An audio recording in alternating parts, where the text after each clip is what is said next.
Tharangambadi Teresa பெண்கள் மேல்நிலைப் பள்ளியில் விலையில்லா மிதிவண்டி வழங்கும் விழா மற்றும் கிளியனூரில் வேளாண் விளைபொருள் சேமிப்பு மற்றும் விற்பனை மைய கட்டடம் திறப்பு விழா. அமைச்சர் மெய்யநாதன் பங்கேற்பு. பிளாஸ்டிக்கை அரசு விழாக்களில் தவிர்க்க வேண்டும் என வேண்டுகோள் விடுத்துள்ளார். மயிலாடுதுறை மாவட்டம் தரங்கம்பாடி புனித தெரசா பெண்கள் மேல்நிலைப் பள்ளியில் தமிழ்நாடு அரசு பள்ளி கல்வித்துறை சார்பில் விலையில்லா மிதிவண்டி வழங்கும் நிகழ்ச்சி நடைபெற்றது.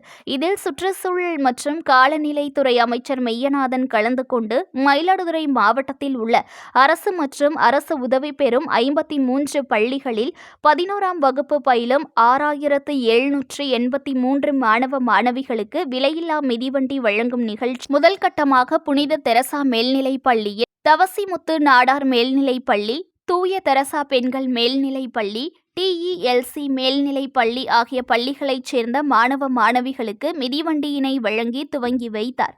முன்னதாக நிகழ்ச்சிக்கு வந்த அமைச்சருக்கு பள்ளி மாணவிகள் இன்ப முகத்தோடு உற்சாக நடனமாடி சிறப்பான வரவேற்பு அளித்தனர். அதனைத் தொடர்ந்து நிகழ்ச்சியில் அமைச்சர் பேசுகையில், தன்னை வரவேற்று நடனமாடிய பள்ளி சிறுமிகளுக்கு பாராட்டுகளை தெரிவித்த அமைச்சர், விழாவில் இயற்கையான முறையில் பனை ஓலைகளால் தோரணங்கள் கட்டியிருந்தது தனக்கு மகிழ்ச்சி அளித்தாலும், மேடையில் பிளாஸ்டிக் பாட்டில்களில் தண்ணீர் வைத்ததும், கொடுக்கப்பட்ட பேப்பர் கவர் பிளாஸ்டிக்கில் இருந்ததும், பிளாஸ்டிக் என்பது மனித இனத்திற்கு மட்டுமல்ல, ஒட்டுமொத்தமாக இயற்கைக்கு எதிரானது. இனிமேல் அரசு விழாக்களில் பிளாஸ்டிக்கை தவிர்க்க வேண்டும் என கூறினார். பிளாஸ்டிக் பைகளை தவிர்க்கும் விதமாக தமிழக முதல்வர் மீண்டும் மஞ்சப்பை என்ற திட்டத்தை தந்துள்ளார். எனவே துணிப்பையை நாம் அனைவரும் பயன்படுத்த வேண்டும் என கூறிய அமைச்சர் மெய்யநாதன் பள்ளி மாணவ மாணவிகளுக்கு மஞ்சப்பையை வழங்கினார்.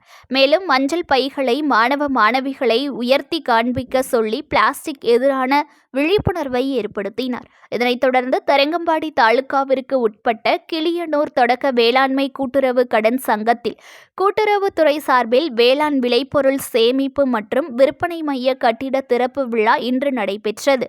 45 லட்சம் ரூபாய் மதிப்பீட்டில் 2000 சதுர அடி பரப்பளவில் கட்டப்பட்ட இந்த கட்டடத்தை சுற்றுச்சூழல் துறை அமைச்சர் CV மெய்யநாதன் திறந்து வைத்தார். 6 மகளிர் சுய உதவிக் குழுவினருக்கு தலா 3 லட்சம் ரூபாய் என மொத்தம் 18 லட்சம் ரூபாய் கடன் உதவிக்கான காசோலைகளை பயனாளிகளுக்கு வழங்கினார்.